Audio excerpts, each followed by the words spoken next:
Us vull recordar que la Mostra de Teatre Ros Baix Camp va néixer l'any 1980 i és pionera a la demarcació de Tarragona. La Mostra de Teatre Ros Baix Camp potencia la tolerància, la convivència, la diversitat i tot allò que pugui enriquir i ser de profit envers els nostres alumnes, envers els nostres nens i joves de tot l'àmbit no universitari de Reus i la seva comarca del Baix Camp mitjançant l'art de teatre és vida. És una eina de formació, d'integració i de cohesió social,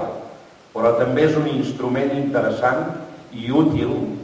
que ens permet gestionar les emocions del nostre pas per la vida. Crec que és molt important la tasca que es fa des dels centres educatius esperonant els nostres infants a preparar una obra de teatre, a aprendre's el text i fer els decorats o a perdre la vergonya de pujar a un escenari.